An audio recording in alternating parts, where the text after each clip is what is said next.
Bienvenidos a esta exploración a fondo. Hay una idea, una frase que, bueno, resuena siempre, ¿no? El que con sabios anda, sabio se vuelve. El que con necios se junta, saldrá mal parado. Uf, directa y al pie. Sí, simple, directa, pero tremendamente cierta sobre el poder de nuestras compañías, ¿verdad? Y viene precisamente del libro que vamos a mirar hoy con lupa. Exacto. Hoy nos vamos a sumergir en el libro de los Proverbios, esa colección de sabiduría, de la tradición hebrea, que se atribuye mucho al rey Salomón. Sí. Y no es un libro de historia como tal ni de leyes estrictas, sino más bien, pues un manual práctico para la vida, ¿no? Lleno de máximas, de advertencias, de observaciones muy agudas sobre cómo funcionamos las personas y el mundo. Es eso mismo. Ujú. Y cómo dibuja el retrato de una vida que considera plena, recta, ir un poco más allá de leerlo y captar la esencia, ¿sabes? Claro, claro. Es que estamos ante lo que se llama literatura sapiencial. De hecho, el propio libro lo dice al principio, ¿eh? Su propósito es impartir sabiduría, disciplina, ayudar a discernir. Ujú. Quiere ser una guía útil tanto para el joven, que empieza a navegar la vida, como para quien ya tiene experiencia pero busca entender más. Es conocimiento aplicado, sí, consejos para el día a día, pero con un componente ético y espiritual muy fuerte. Muy bien, pues vamos al grano. Si hay algo que llama la atención desde el principio, es el valor, casi absoluto que se le da a la sabiduría. Totalmente. El texto no se anda con chiquitas. Dice que es más rentable que la plata y da más ganancias que el oro fino. Incluso más valiosa que las piedras preciosas. Llama la atención ese lenguaje casi económico, ¿verdad? Sí, sí, es muy curioso. No la presenta como un ideal ahí, abstracto, ¿sabes? O puramente intelectual, sino como la inversión más inteligente. La más práctica que puedes hacer. Claro. Es algo tangible con beneficios reales y, ojo, no es algo elitista o que esté escondido. De hecho, en algunos capítulos se la personifica, ¿no? Como una mujer que clama en las plazas, en las calles, buscando desesperadamente que la escuchen. ¡Qué imagen! Es una imagen potentísima, sí. La sabiduría está ahí, disponible al alcance. Pero claro, hay que querer escucharla. Y esa sabiduría, a ver, ¿de dónde viene? ¿Cómo se consigue según Proverbios? Porque no parece que baste solo con quererla, ¿no? Ahí has tocado un punto crucial. El texto repite varias veces una idea fundamental. El temor del Señor es el principio de la sabiduría o del conocimiento. Mm, Y claro, la palabra temor hoy nos puede sonar un poco fuerte, ¿no? Como a miedo que paraliza. sí, exacto. Justo eso pensaba. ¿Cómo deberíamos entender ese temor del Señor para que no para que no nos eche para atrás? Es una excelente pregunta, sí. En este contexto, temor no significa terror, para nada. Es más bien un profundo respeto, una reverencia, el reconocimiento de que hay un orden, una realidad, una autoridad divina que nos supera, ¿sabes? Vale. Es asumir que no somos el centro del universo, ni la medida de todo. Es un punto de partida de humildad, humildad intelectual y existencial. Sin ese reconocimiento, según Proverbios, no se puede construir una sabiduría auténtica. Es como la base, el cimiento. Entendido. Más respeto profundo que miedo cerval. Eso es. Y el texto también parece darle mucha importancia a la transmisión en la familia, ¿no? Insiste en escuchar al padre, a la madre. Sí, sí. Presenta a la familia como el primer canal, el fundamental, para pasar esta sabiduría práctica y los valores. La instrucción de los padres se ve como un adorno valioso, una guía esencial para los hijos. Es un legado, ¿no?, que se pasa de generación en generación. Pero, ¿basta con sentarse y escuchar? Así, pasivamente. ¿Qué va? En absoluto. La sabiduría no es algo que te llega por ósmosis. Requiere una búsqueda activa, diligente, apasionada incluso. Ajá. Hay un pasaje muy gráfico que dice que hay que buscarla como a la plata, excavar para encontrarla como tesoros escondidos. Como tesoros escondidos. Sí, implica esfuerzo, deseo, ponerla como prioridad. No es un hobby de fin de semana, vamos, es una búsqueda vital. Y si uno se esfuerza así, ¿qué promete el libro a cambio? Porque mencionabas antes los beneficios prácticos. Pues las promesas son enormes, ¿eh? Abarcan muchas áreas de la vida. Habla de protección contra el mal camino, de guía para tomar decisiones correctas, de entender lo que es justo, lo equitativo. Mm, Promete también larga vida, paz interior, buenas relaciones, favor divino y humano. En resumen, una vida plena, segura y con sentido. Suena bien. Y todo esto, insiste el texto, porque la fuente última de la sabiduría es Dios mismo. Dice, porque el Señor da la sabiduría. Conocimiento e inteligencia brotan de sus labios. Ah, claro. De hecho, llega a darle un papel casi cósmico, ¿sabes? Dice que Dios creó el mundo con sabiduría y que ella estaba presente desde antes de la creación, como una especie de arquitecta a su lado. Es algo realmente fundacional. Fascinante, fascinante esa visión, la sabiduría como algo tan valiosa y a la vez tan activo, casi personal. Pero claro, si esa es la cara luminosa, el libro dedica muchísimo espacio a la otra cara. Las advertencias. Advertencias contra la necedad y la maldad. Uf, sí. Y no son advertencias sutiles, ¿eh? Son bastante directas. Ciertamente. Proverbios es muy realista sobre la naturaleza humana y las tentaciones. Una de las primeras advertencias muy vívida es contra las malas compañías. Sí, Describe un grupo que planea emboscar a inocentes para enriquecerse fácil, ¿no? Diciendo, venga, ven con nosotros. Pero la advertencia final es tajante.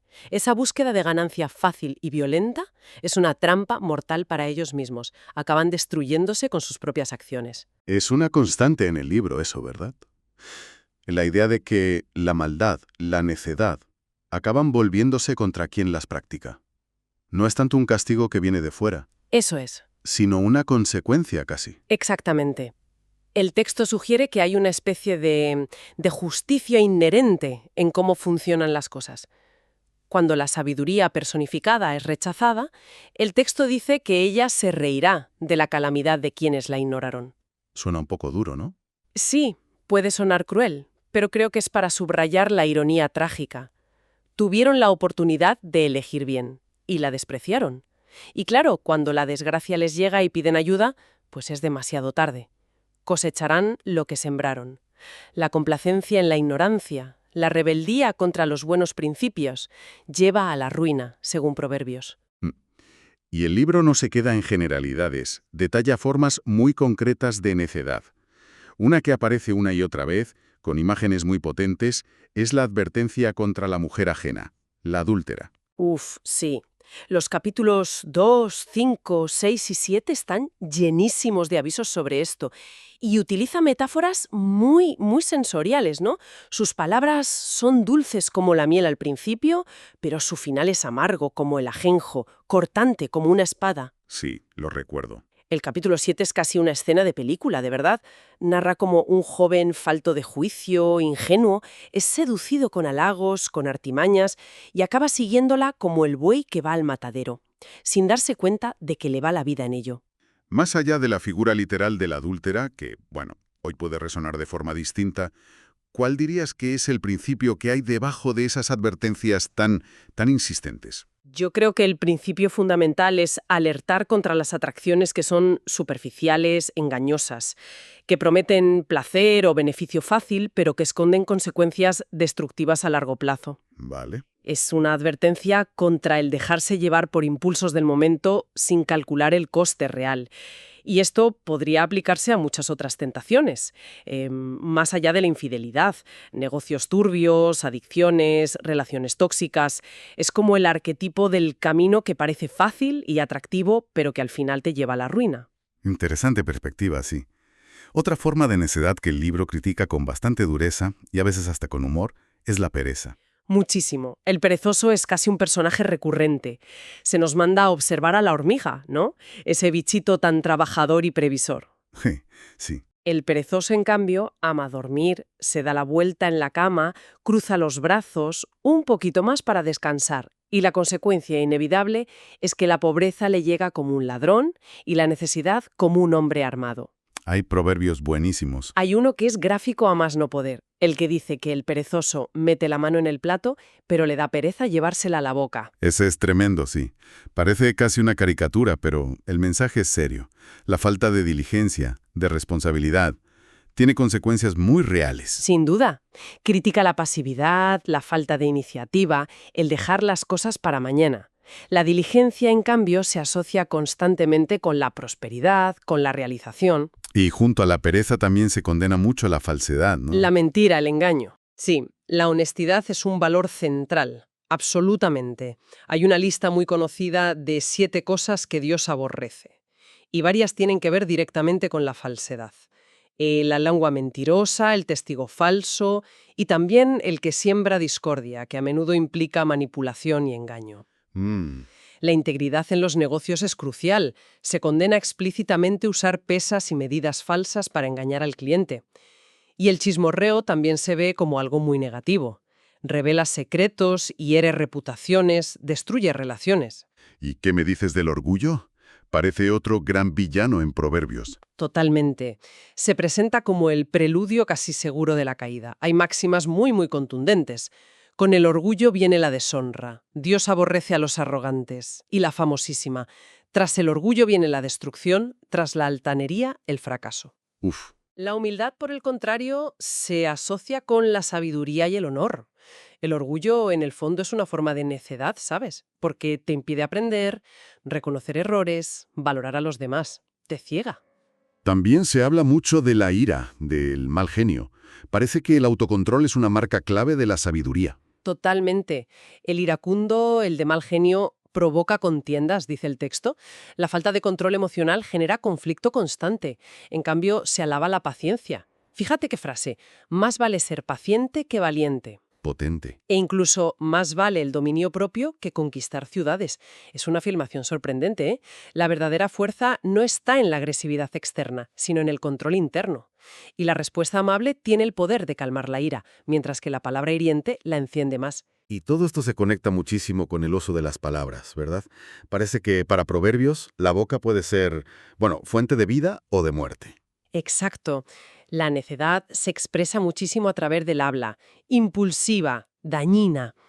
En las muchas palabras no falta pecado. Quien refrena sus labios es prudente, advierte. La boca del necio es una ruina cercana, escupe necedades. Mm. El sabio, en cambio, piensa antes de hablar, mide sus palabras, sabe callar cuando toca. El poder de la lengua para construir o destruir es un tema recurrente y muy importante en el libro. Hemos visto entonces el valor de la sabiduría y las múltiples advertencias contra la necedad. Ahora, ¿cómo dibuja Proverbios el lado positivo? ¿Cómo es esa vida recta y sabia que propone? Pues lo hace a menudo por contraste, ¿sabes? Especialmente en los capítulos centrales, del 10 en adelante, encontramos muchísimos proverbios que ponen cara a cara al justo y al malvado, al sabio y al necio, mostrando sus acciones y sus destinos opuestos. Ajá. Y a partir de esos contrastes, pues podemos esbozar un retrato del ideal de vida según esta fuente. ¿Y cuáles serían algunos rasgos clave de ese retrato? Pues mira, un rasgo fundamental es la integridad y la justicia. Vivir con integridad da seguridad. El que anda en integridad anda seguro, dice, mientras que los caminos torcidos pues acaban saliendo a la luz. La justicia no es solo un ideal, sino algo que protege, que libra de la muerte en un sentido amplio, ¿no? Y que es la base de una sociedad estable, de un buen gobierno. Implica actuar correctamente, de forma coherente. Ya mencionamos la diligencia al hablar de la crítica a la pereza. Aquí se ve el lado positivo. Exacto. Las manos diligentes traen riqueza. El trabajo esforzado lleva a tener responsabilidad, influencia. Se valora el esfuerzo, la laboriosidad, como camino hacia la prosperidad y la realización. Ojo, no es una apología del materialismo sin más, sino del trabajo bien hecho y responsable. Entiendo. Otro pilar esencial es la confianza en Dios. Hay un pasaje muy citado. Confía en el Señor de todo corazón y no te apoyes en tu propia inteligencia, reconócelo en todos tus caminos y Él allanará tus sendas. Ese es clave. Sí. Esto implica una dependencia fundamental, reconocer que no tenemos el control último y que necesitamos guía. Dios es visto como refugio, como el que dirige nuestros pasos, aunque nosotros hagamos planes. No es incompatible con el esfuerzo personal, sino que lo enmarca. La prudencia en el hablar es otra característica distintiva, por lo que decíamos antes. Claro, si el necio habla sin parar y mete la pata, el sabio refrena su lengua. Sabe que la palabra adecuada en el momento oportuno es valiosísima, como manzanas de oro en bandejas de plata. Medita sus respuestas, busca la palabra amable que apacigua, es el arte de usar el lenguaje para bien. Y también la generosidad y la compasión, sobre todo hacia los necesitados. Sí, sí, son marcas del justo. Hay una idea que puede sonar sorprendente.